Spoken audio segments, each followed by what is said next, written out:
Well, hey guys, I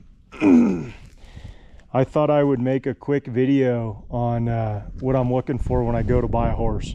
I had a conversation with Dalton Darnell from 310 Ranch Life, and on the podcast I did with him, I brought this up. I was asked the question, and he made the comment that a lot of people might find quite a bit of value in this. So I thought I would make a video and share with you guys when I'm looking for a horse, you know, some of the key characteristics, conformation wise, mentally, and a few other things that I'm going to try and identify. So to begin with, right, and some of this can be personal preference as well. Just real quick, this is Vienta. She's a coming 3-year-old. Starlight Hancock cross. She should mature around, I don't know, maybe 15-2. She's a bay of her own, solid white body when she sheds out. Really good looking horse. But okay, so let's talk about what I'm looking for here. So, and I'll point this GoPro so you guys can kind of see it a little bit. First off, you know, if I'm picking from, 10, 20 heads, something like that. One of the main things just right out of the gate I'm looking for is black feet, right? So not just externally black feet, as you can see, and she's filthy. A lot of our horses, right? It's spring, it's a mud hole, but I am looking for black feet. Again, not on the face of the hoof wall. I'm looking for black soles. So when you pick up these feet and you clean them, are you seeing black soles?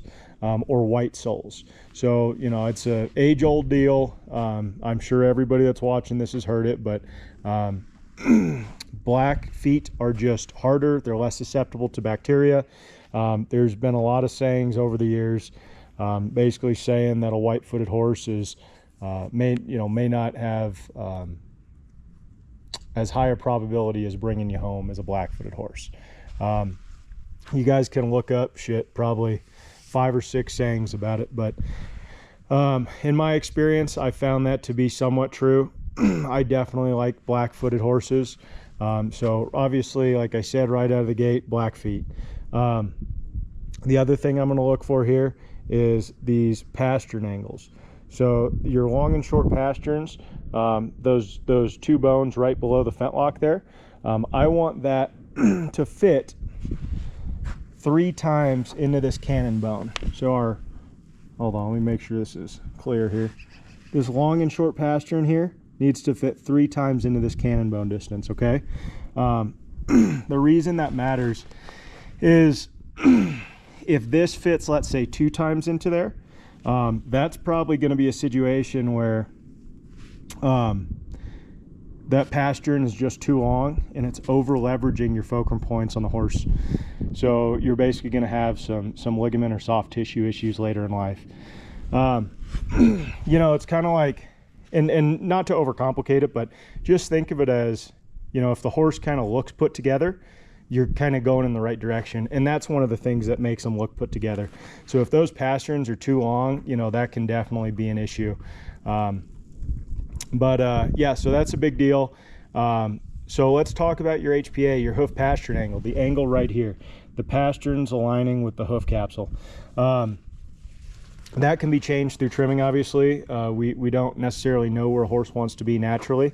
But in a nutshell, you don't really, there's pros and cons. So if a horse is really upright and that natural HPA is straight up and down, there's going to be less wear and tear on the ligaments. But it's going to be a bumpier ride, right? Because there's no suspension in the car. Think of it like that.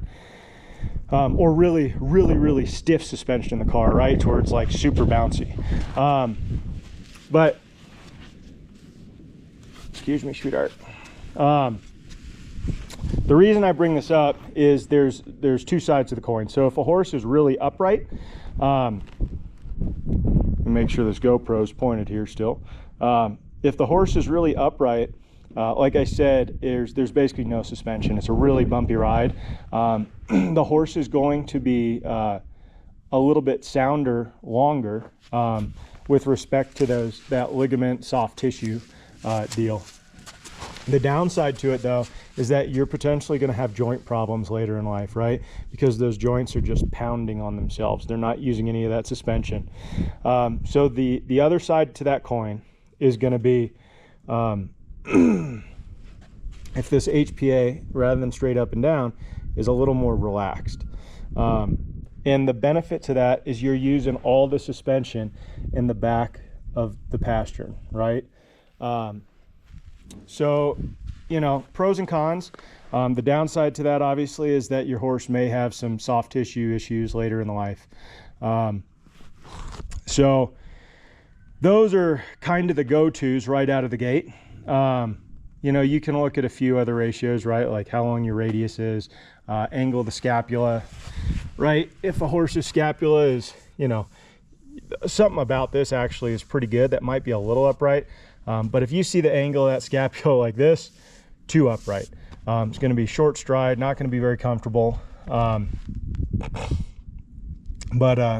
ideally we're looking for a little angle. So not to get too involved in the conformational route, but sorry guys, I'm just making sure this GoPro's pointing in the right angle. Yep. So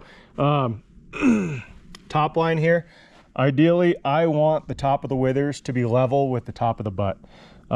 As young horses, it is hard to tell because the butt's typically going to develop faster than the front end. So you kind of have to think, if a young horse is, let's say, you know, a yearling or 2-year-old, and they're a little downhill, meaning their hind is a little bit above their withers, that's okay, because their withers is going to catch up, hopefully. But if it's like a dramatic disparity, that's a horse I'm probably not going to buy. If anything, if a horse is level at 2 years old, you know that they're going to be level or even a little uphill when they mature, you know, at between 4 and 6. So case in point, that's what I'm looking for. A downhill horse is not a very balanced horse. Also a little bit harder to collect, right? There's just naturally going to be more weight on the front end of that animal. So yes, level or even a little uphill. And those are just some of the build things I'm looking at. Obviously straight legs, as good as we can get. Vience's legs are pretty darn straight. I don't know if you could see that. Hind legs, everything pretty much is going to be cow hocks. That's going to be where that everything at the hock and below rotates and rotates out, right? Your hock's going to rotate in, the hoof caps are going to rotate out slightly, right? And that's just how 90% of quarter horses are. So cow hocked or sickle hock, some people call it, that's just kind of par for the course at this point, but it does help them drive more. So not a big downside to that. I'm okay with cow hocked, sickle hocked. Obviously big feet is something we're looking at, big bones, ideally. But I definitely want a leaner build on a horse. I don't want a big old freaking bulldog. You know, and that's just because I like doing a little bit of higher level maneuvers too, on top of roping and cow work. But you know, that comes down to personal preference. Trying to think what else here. You know, I don't like any white socks or anything like that on my horses. Again, white is just, it has a connotation of weakness in horses. There is a little data behind it, but a lot of it is just experience. So as much black as I can find on a horse, the better. What else? Oh, we could talk a little bit about mane here. So this has been said to have been an old wives' tale, but I will say a lot of it is not. In my experience, this proves to be the case in probably 95% of horses. The way that the mane lies on a horse's neck is going to be the opposite of their dominant side. So if the mane lays to the right of the horse, their dominant side, their better side, is going to be their left. And that's probably 90% of horses. Their 90% of horses probably are left-handed horses. Why is that? When they're young, the direction they take off to is the direction they primarily take off to when they're running as a foal is going to make their mane lay to the opposite direction. So when they take off to the left, their mane flops over to the right. A lot of people say it's a wives' tale, but I find it to be true more times than not. So if we're thinking about that, I like buying horses for myself that have split manes, meaning the mane lays both to the right and both to the left a little bit, meaning that they're going to be physically and mentally a little more balanced right out of the gate. So there's a little trivia fact for you guys. Leaner heads is something that I like. A narrower head, wider, big old blocky heads were always said to be, you know, tough-minded bucking horses a little bit, which is no big deal. But I have found that I get along with the more refined headed horses. So a lot of this is personal preference, guys, and just from experience. But moving on from that, you know, we can also talk about the angle that this neck comes out of the scapula or shoulder blade here. I like it to come out a little bit higher. I don't like, you know, the typical quarter horse where the head comes straight out, or I'm sorry, the neck comes straight out here, because they're going to be wanting to drag their head on the ground all the time, right? I like my horses when they collect and gather up for that pole to be above the withers always. So that's kind of my 2 cents on what I'm looking for if we're talking about conformation. Above all else though, right? Conformation matters, all this stuff matters. I'm giving you guys, this is just if we're searching for perfection. At the end of the day, I'm buying what's between the ears always. To have a good student, they need to be relaxed. And if they have a relaxed disposition, that's a horse that I like, because all these high level maneuvers, they cannot do if they're tight or tense. They're not going to be processing. They're not going to be thinking. They're not going to be relaxed. So if I can find a student of a horse right between the ears, more so than anything physically, I'm probably going to buy that student and try and get as close on the conformational side as I can. So that's, you know, I would say that's probably enough for now. Hopefully this helps you guys out there. This is a lot of information that's taken me a lot of years to learn and acquire and put to the test. So I hope you guys value it, and I hope you guys put it to use when you're looking at horses.